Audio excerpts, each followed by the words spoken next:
back. I'm excited to be setting up my second monthly in this A6 Staology. So for July, since we don't have any Sabbats going on, I just went with things that sort of made me happy. You can see here I'm testing out a Twisbi with fountain pen ink in it. It has Bodabil by Vinta in there. It's a purple ink that sheens to green. In my lucky pen that's blue over there to the right, I have Rhorere and Klinger's Scabiosa purple as well. So I went with a purple floral and geometric theme that uses accents of gold. So you can see here I'm drawing in some flowers. Then I will use the Scabiosa to do the leaves, and I use several different size stencils to do circles and other geometric shapes.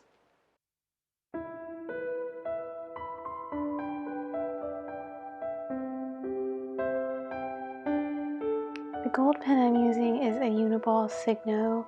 It's a 1mm, so it's a pretty wide ballpoint there, but it works great for this.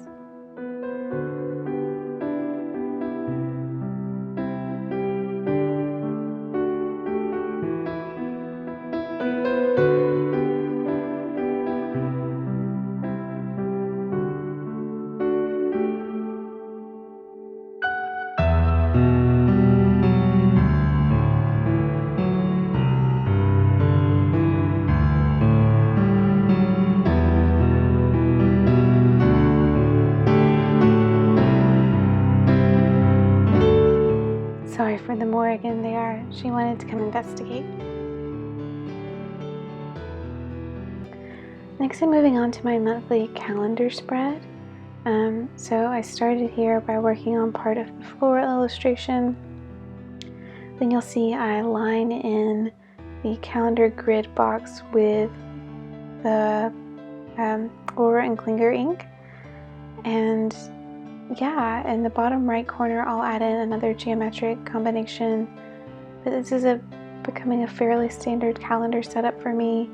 In the A6 size, it's 4 squares by 4 squares, which at least for June was plenty.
Here I'm adding in the days of the week and then later the dates in gold, and I really love the way it makes the page feel to have both of those in gold.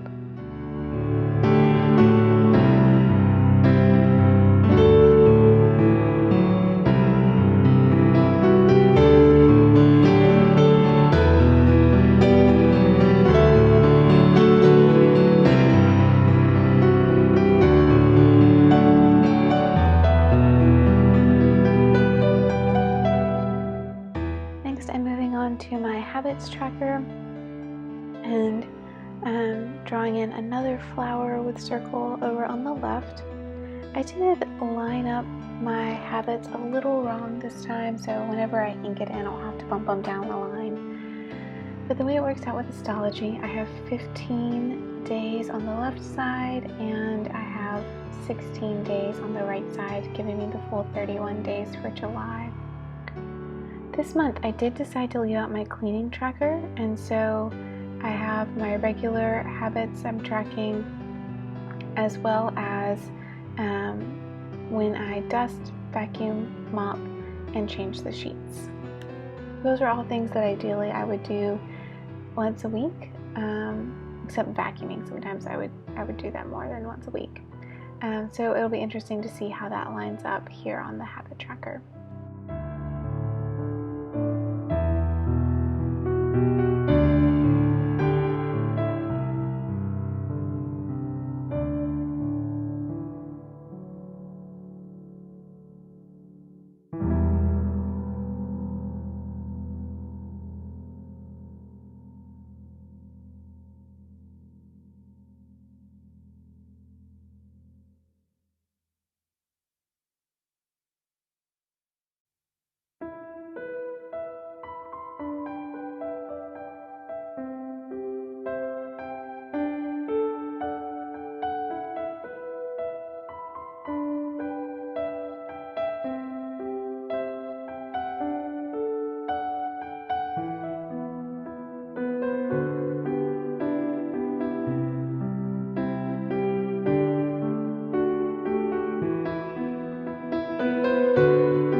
Correction, I totally just realized this is actually what I'm doing for my mood tracker instead of others. It looks like I've lost some footage along the way, but for this mood tracker I have a spot for each day of the week where I can write how I'm feeling vertically, and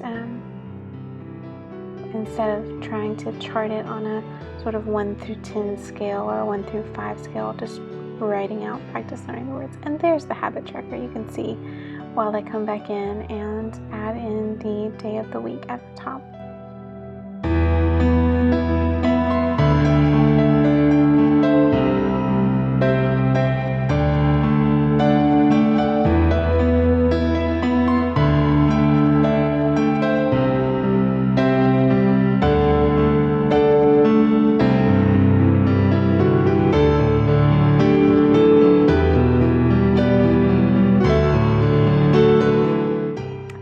Using a blank index card to blot for the gold gel pen to make sure that it doesn't smudge on the next page.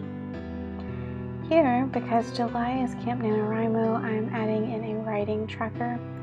So for this, I have the days of the week across the top horizontally, just like for both the habit and the emotion tracker. And then on the left-hand side, I have numbers of pages in hundreds.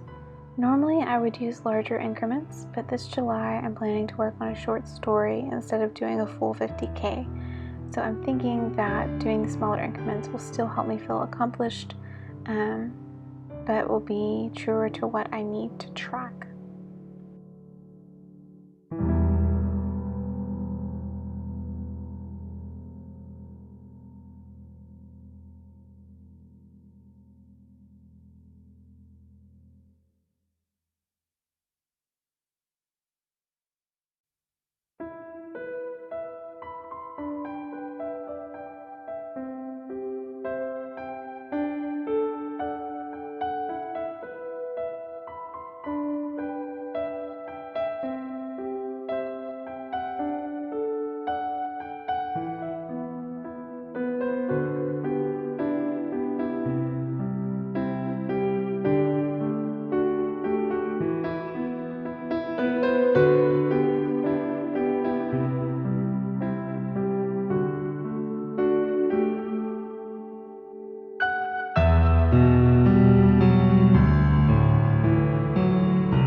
to do the final flip through, but Melville decided he needed to lay on the journal and get some scratches. So here's a few moments of kitty scratchy scratches and Mel's little pink nose for you.